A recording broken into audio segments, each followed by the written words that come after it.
Thank you for coming today. Last night, in conjunction with the Pennsylvania State Police, the Federal Bureau of Investigation, detectives arrested 28-year-old Bryan Christopher Kohberger in Albrightsville, Pennsylvania, on a warrant for murders of Ethan, Xana, Madison, and Kaylee. I want to personally thank these agencies for their assistance in this case. Kohberger resides in Pullman, Washington, and is a graduate student at Washington State University. We will provide as much information as we can about the extradition to Idaho and the criminal process. However, due to Idaho state law, we are limited in what information we can release today until Kohberger has his initial appearance in Idaho court. I want to express my appreciation to our local community, the people of Idaho, and those throughout our nation who provided information to help us investigate these murders has been very impressive. We've received over 19,000 tips, and we've conducted over 300 interviews. To recap this case, on the evening of November 12th, Kaylee and Madison arrived home at about 1:56 a.m. after visiting a local bar and street food vendor. Ethan and Xana were at the Sigma Chi house before arriving home around 1:45 a.m. The two surviving roommates had also been in the community but returned around 1 a.m. On the morning of November 13th, a 911 call was made at 11:58 a.m. reporting an unconscious person at the residence. The call came from inside the home from one of the surviving roommates' cell phones. Moscow police responded and found 2 victims on the 2nd floor and 2 victims on the 3rd floor. On November 17th, autopsies were conducted and the Latah County coroner confirmed the identity of the 4 victims. The cause and manner of death was homicide by stabbing. Some had defensive wounds, and each had been stabbed multiple times. These murders have shaken our community, and no arrest will ever bring back these young students. However, we do believe justice will be found through the criminal process. This was a very complex and extensive case. We developed a clear picture over time, and we stand assured that the work is not done. But be assured the work is not done. This has just started. Since November, we have remained laser focused on pursuing every lead in our pursuit of justice for the victims and their families. I recognize the frustration with the lack of information that's been released. However, providing any details in this criminal investigation might have tainted the upcoming criminal prosecution or alerted the suspect of our progress. We will continue to provide as much information as we can as the process moves forward. Today, I want to specifically thank our dedicated Moscow Police Department detectives, patrol officers, the Idaho State detectives, the Idaho State troopers, and their crime lab technicians and scientists, and the Federal Bureau of Investigation for the resources and personnel to conduct this massive investigation.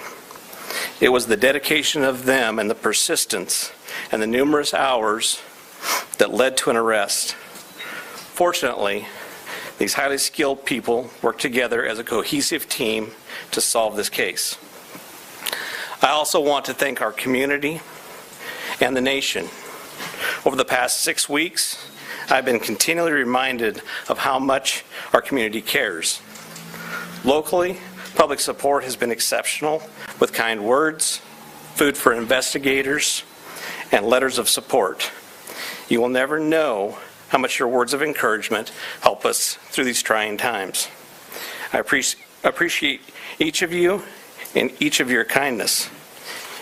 Agencies and individuals from across the nation have reached out to us to express their support to this department. I'm reminded how our Moscow community Our families and the nation has been impacted by this daily. Finally, I do want to thank our media partners for the help. You kept this in the news, you helped us with tips, you kept things going, and we truly appreciate that.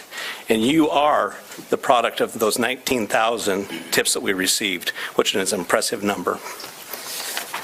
I would like to invite Bill Thompson, the county prosecutor, up at this time.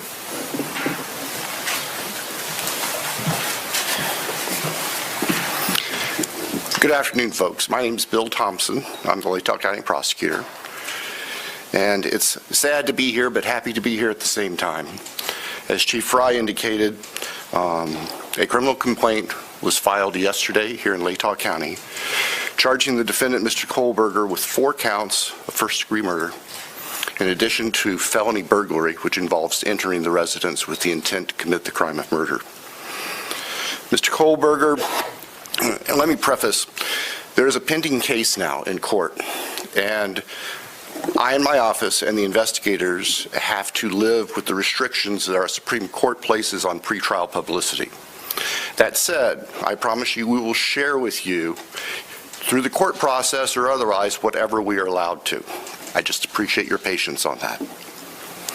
The factual basis for the charges are summarized in what's called a probable cause affidavit that is on file with the court. According to the rules of the Idaho Supreme Court, that is sealed until Mr. Kohberger is physically back in Latah County and has been served with the Idaho arrest warrant. At that time, we expect that that affidavit will be available to you so you can share the true facts with all of your readers and your watchers and your listeners and all of the people who are interested and really need to know what's going on. So please have patience with us on that. We hope to get that to you as soon as we can. As far as Mr. Kohberger, I can share with you that he is a graduate student at Washington State University and has an apartment residence over at Pullman. He has had an initial appearance in front of a judge in Pennsylvania. He is being held without bond, and the warrant from our magistrate judge here also provides for no bond. We understand that he's scheduled to be back in court in Pennsylvania next Tuesday afternoon, and that a public defender has been appointed for him there. The process at this point is, since he was arrested in another state, he has the opportunity to either waive extradition and return voluntarily to the state of Idaho, or if he prefers not to waive extradition, then we will initiate extradition proceedings through our governor's office. If we do that, it can take a while for him to get here. So again, I'm asking for your patience and understand that's just the way the system works. Once he gets here, he'll have an initial appearance with our magistrate. They'll deal with issues such as making sure competent counsel is representing him, and the case will be scheduled for further hearings.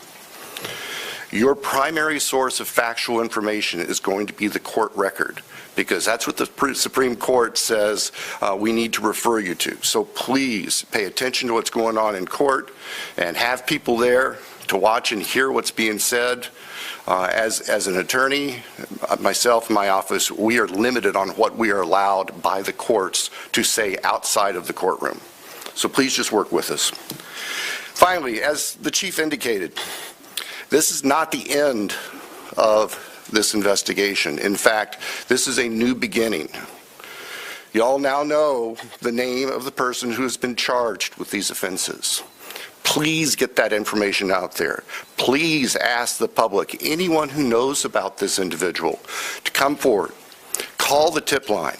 Report anything you know about him to help the investigators and eventually our office and the court system understand fully everything there is to know about not only the individual, but what happened and why. Next, I'll introduce Colonel Ked Wells from the Idaho State Police. Thank you. Well, good afternoon. My name is Kedrick Wills. I serve as the director of the Idaho State Police and certainly want to express our appreciation for your attendance here today. These tragic murders took 4 young, vibrant lives from our community.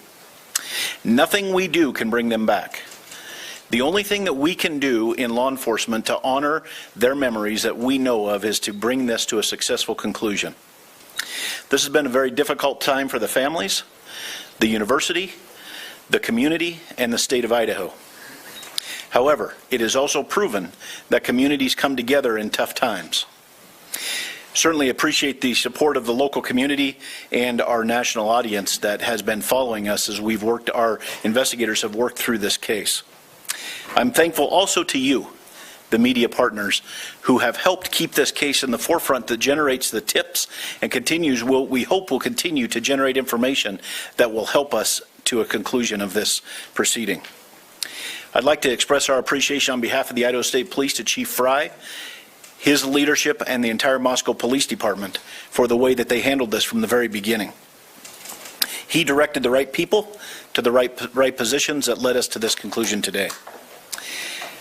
I've had the utmost confidence in this investigation and in Chief Fry, as well as in Mr. Bill Thompson and the Latah County Prosecutor's Office, who've been a great partner throughout this.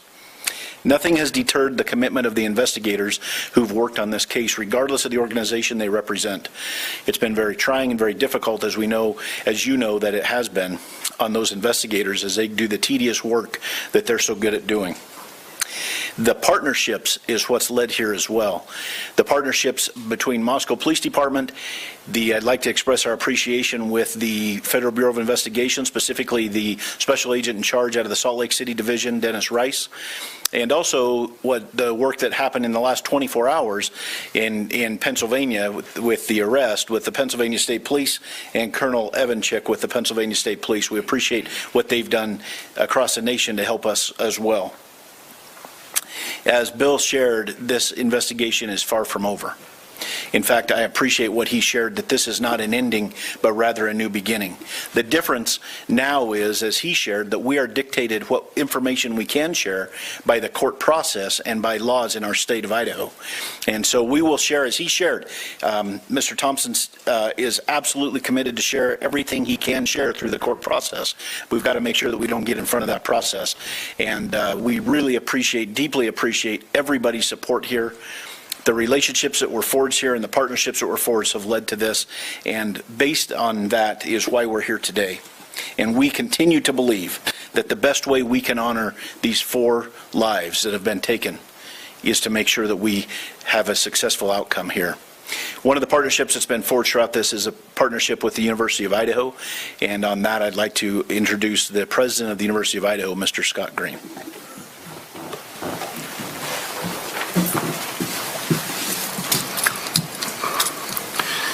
Thank you. Good afternoon. Scott Green, President of the University of Idaho. Today's news and arrest is a welcome one. It's a relief to our university, our community, and our extended Vandal family.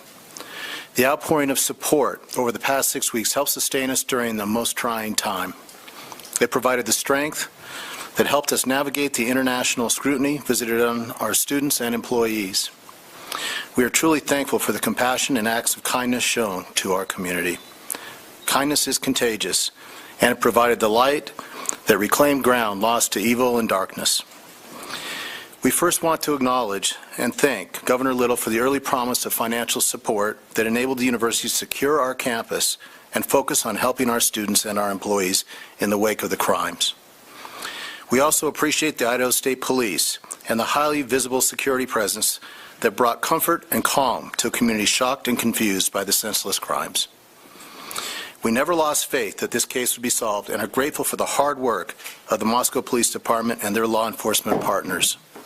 Vast and committed FBI resources brought important expertise to this complex case. Across the board, dedicated, highly competent personnel worked this case to arrest. This crime has nevertheless left a mark on our university, our community, and our state.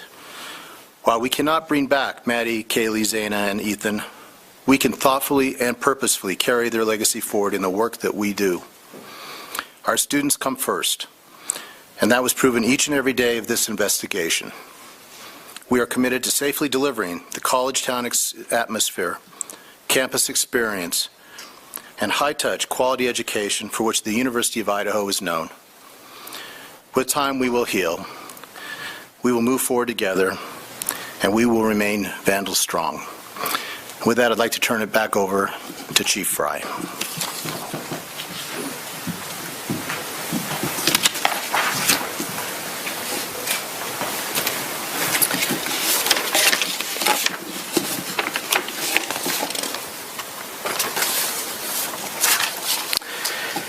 So now we will open the floor to questions. However, I want to remind everyone, as Prosecutor Bill Thompson explained, any factual information regarding the arrest of Kohberger is currently sealed per Idaho law and will not be released until he has appeared in an Idaho court.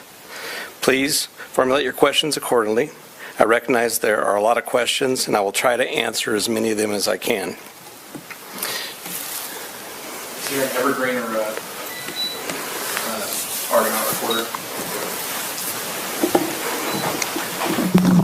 Lauren Patterson, Northwest Public Broadcasting, Spokane Public Radio. I realize the records are sealed. I guess I'm not too familiar with how it works, but can you tell us what tip, what lead, what piece of evidence really led you all the way from Idaho to the suspect in Pennsylvania? As I've said in the past, that's part of our investigation, and we won't be releasing that this time. We will have those answers. We'll have them as soon as we can make those available to you. Then a quick follow-up and a two-parter. Is our community safe, or is law enforcement still on the search for other suspects who might be involved in this attack? What I can tell you is we have an individual in custody who committed these horrible crimes, and I do believe our community is safe. But we still need to be vigilant, right? We still have talked about this in the past. We always need to be aware of our surroundings and make sure that we're aware of what's going on.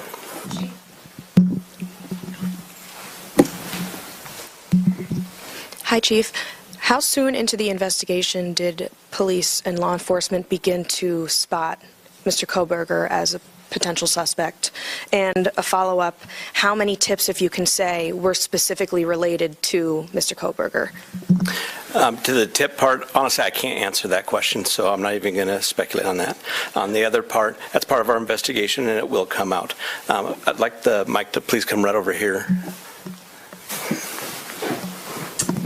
Thank you. Dana Griffin with NBC News. Can you confirm that Kohberger asked whether or not anyone else had been arrested when he was in custody? I cannot confirm that, or I'm not sure of that information, but that would still be a part of our investigation. Did CODIS initially return any hits on this guy? That's still part of our investigation. That will come out. If we could get somebody over here, please. And then one final question. Is there any message to the online sleuths who slandered and harassed people who they believed were responsible? There was a lot of speculation going on, and we've always said from the very beginning that we're the official message that comes out, and to pay attention to what we're putting out there to the press. I'm Nancy Liu with News Nation, and we were over at the house this morning, and you told us that the remediation would begin today. It was suddenly stopped. Can you tell us why? Yes. The house cleanup has been halted, and that came by a legal request from the court. Christina Corbin, Fox News. Chief, have you identified a motive? That is part of the investigation, and that will come out as we continue the investigation. But what we still ask is for people to continually send us things in the tip line. We are still looking for more information. We're still trying to build that picture, just like we have stated all along. We're putting all the pieces together, and that will help.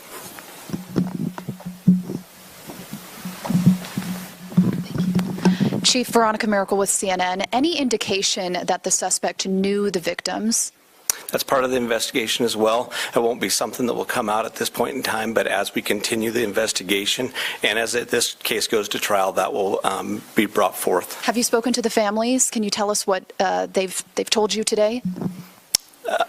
Are you talking the victims' families? Yes, the victims' families. Yeah, we have reached out to the victims' family as we always do. We've done that daily, and we've continued to have contact with them. Hey, Nate Sanford, you mentioned earlier that you're still seeking tips about Bryan and that people should still share whatever information they have. Can you speak at all about what specifically people should be reaching out for, like if they know something? I would say anything and everything. As we've said all along, we know what tips we're looking for. We will take those tips and we will have professionals look at those and decide which pieces of those we need to use for our case. So we ask that everybody would do that. Angela Palermo, Idaho Statesman. Your department and other investigators on the case took a lot of flack for keeping information close to your chest. Are you glad that you did that, and were you worried about tipping the suspect off? I will 100% stand behind the way that we handled this investigation. And this all started from day one with our patrol officers arriving on scene, locking down the scene, us calling in the Idaho State Police, us calling in the FBI, and keeping information that was pertinent to this case very, very tight.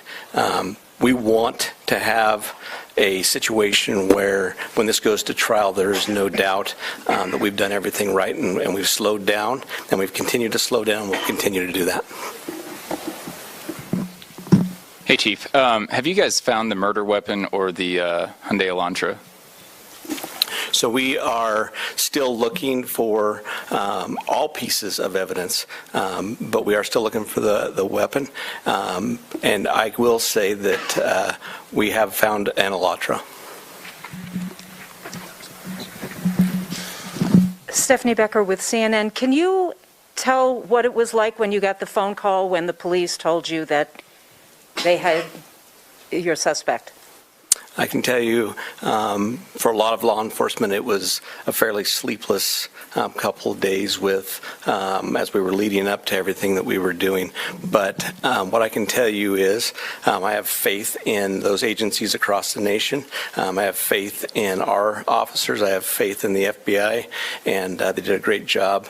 But sure, there was some times, even throughout the day, that we were always concerned.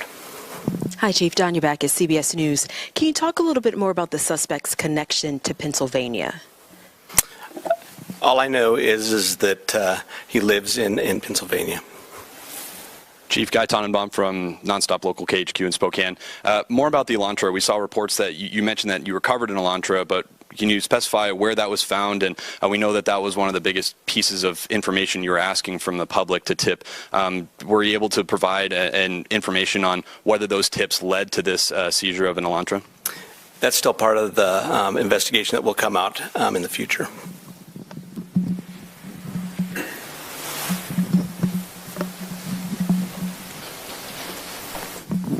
Chief Glenn Mosley, Idaho Public Radio here in Moscow. The additional police presence in town and on campus, semester's coming. Is that going to continue? You will continue to see state troopers in the area. You know, we're talking to Latah County as well. You will see a presence of us that we're always have up on campus. We have assigned officers to that. So you will continue to see a law enforcement presence.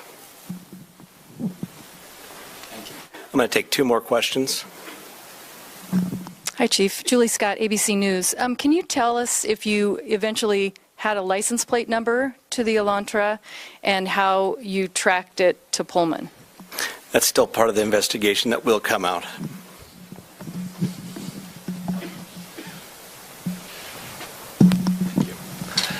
Chief, hi, Matt Lovelace with the Murrow College of Communication. I want to ask about Mr. Kohberger as a graduate student at WSU.